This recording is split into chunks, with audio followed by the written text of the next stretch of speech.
Hello, Lennies and bunny lovers. Welcome back to the channel. Lorelai here. And in today's video, I'm going to break down the 7 signs that you are a good rabbit owner. Now, I know this can be a little bit subjective, but I'm sort of basing it on a general consensus of ownership that yields positive results versus ownership that yields negative results.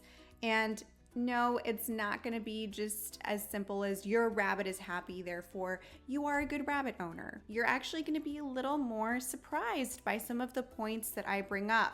So you're going to want to tune in for the whole video. Please subscribe, like, and let's hop right into this. The first sign that you are a good rabbit owner is, you might be a little shocked by this one, but your rabbit is a little bit overweight. Now, I want to make the disclaimer here. I'm not saying your rabbit is obese or your rabbit is substantially overweight. I'm saying your rabbit is a little bit overweight. And the best reference for comparison that I can think of is the Renaissance period, when you'd sort of see these paintings of women who were very full-figured, curvy. They had a little bit of a tummy, perhaps. It didn't mean they were unhealthy necessarily. In fact, it was an indication they were well fed. It meant you had access to resources. You had access to food. You were of a higher social status. You weren't out there on the street starving. That's sort of what I would compare this to, is your rabbit just, they're a little bit curvy, but they're not unhealthily overweight. It's a dance. It's a dance, okay? Because you could very easily make the mistake of overfeeding pellets, underfeeding veggies, not feeding enough fiber, hay, too much sugar, too many processed foods. And so if you're able to get them right in that sweet spot, it's quite masterful. And even with Lennon losing weight, the older she gets, it's been a learning process for me. It's a little hard, especially because their metabolism changes as they age as well. And biologically, you have to remember that the domestic rabbit is naturally a little chubbier than the wild rabbit. The wild rabbit is incredibly lean and they can be a little muscular sometimes. Not as muscular as like the hare, but they've got a more athletic build. So you shouldn't be trying to get your rabbit to look like that. They should always be a little bit squishier. Okay, coming in at number 2, your rabbit is confident and bold, and I would even say has the audacity. What I mean by this is typically rabbits are quite shy, skittish. They lead with a lot of trepidation. So if you're able to break down those walls, my gosh, that's a feat. If you find that your rabbit is just bold and maybe they're a little sassy and maybe they, got into a little mischief, and your rabbit has the audacity to just come out into the world like they own the place. Okay, so like they're putting themselves in positions in which otherwise they would be killed or attacked by predators, etc. Then you've done an amazing job. Number 3, your rabbit is litter box trained. This is probably the most important behavior that you are going to train your rabbit to do in their life. This is like training your dog to go potty outside. So this is a big deal. It really sets the tone of your relationship for the rest of your time together. It gives them a territory to work with, teaches them discipline, it teaches them diligence. And this is something that a lot of people struggle with in bunnyhood, is getting that rabbit to use that litter box. It's actually not that hard, but if you skip a couple steps and you don't provide them with all the proper contents to be able to use that litter box, you can really mess up their habits. And I always say getting your bunnies spayed and neutered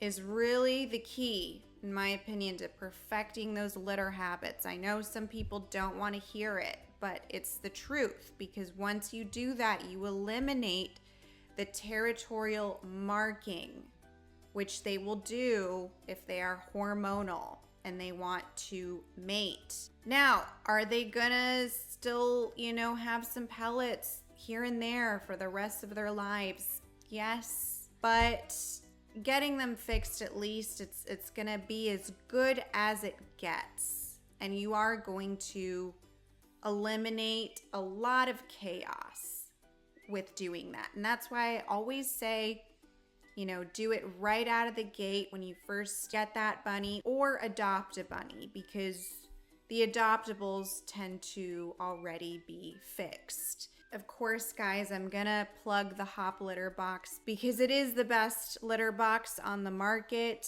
made specifically for rabbits. I am gonna link it in the description below.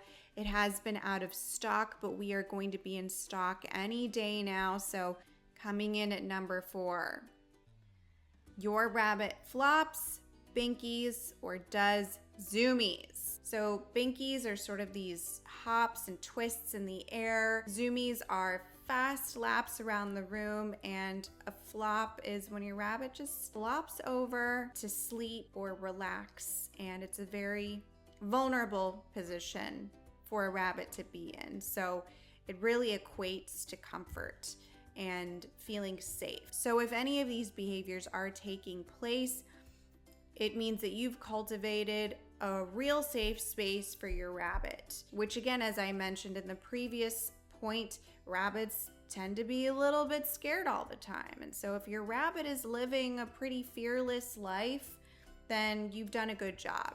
And of course, age and health and other factors can really play a role in whether your rabbit is exhibiting these or not. I mean, as your rabbit gets older, they're gonna do less binkies, less zoomies, especially if they're arthritic or something. But even senior rabbits will continue to flop, right? And so that's why I included that in there too. Okay, number 5, your rabbit is very old.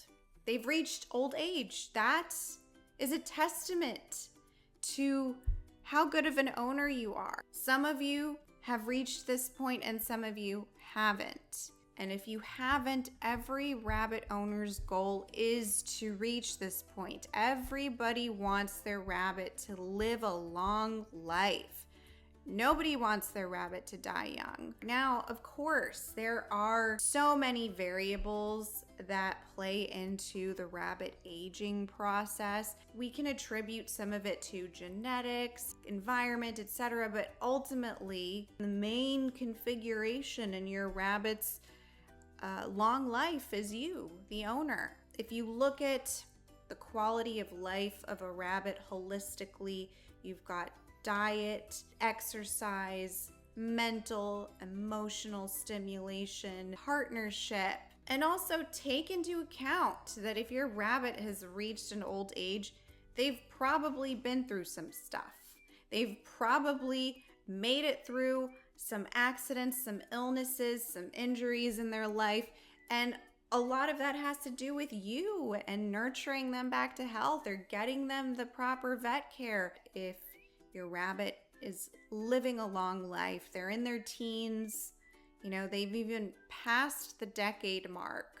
That's a milestone. And I've made a number of videos on how to prolong your rabbit's life as much as possible. Obviously, you want the end of their life to be a good quality life as well. You don't want your rabbit to be suffering or anything in their final years, but that's a different video.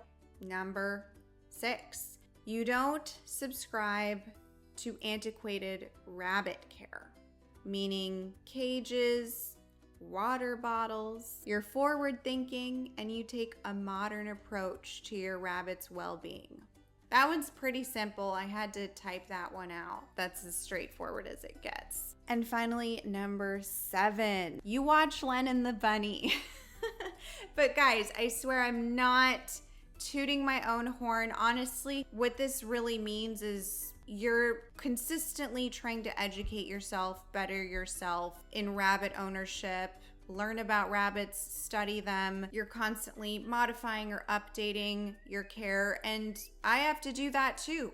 I study almost every single day because, I mean, I have to make videos on these topics, but also I have to learn about what I'm doing with Lennon. You know, it is a little bit of trial and error.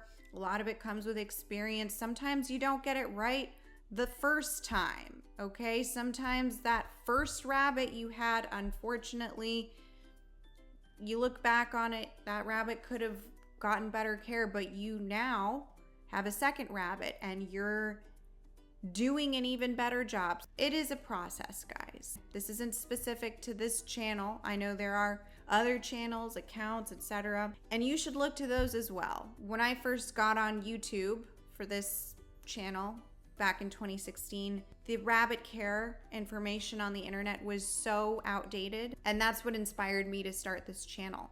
Because I was like, there's no way that like people aren't free roaming. How are they not free roaming? I mean, they must be, but I don't like see proof of it. I don't see video of it. So like, how can I know that it works? That's what precipitated making these videos. That was what our first video was about. And you know, again, I'm not taking credit for free roaming or anything, but sometimes that's all it takes. That's all it takes to kickstart a movement, which you are all capable of doing.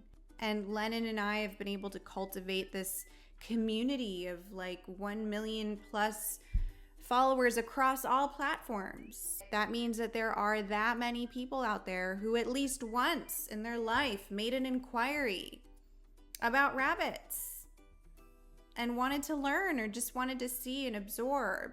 And I know a lot of you guys are always like, where's Lennon? She's not in the videos. Here she is. She's alive and well. People always think she like passed away, knock on wood, because she's like not in the videos very often. But yeah, I've been uploading a lot of shorts that she's in, so if you want to get like your little Lennon fix, watch our shorts. They perform very well. That's it for this video, you guys. We love you dearly. Thank you for tuning in. We'll see you all soon. Mwah.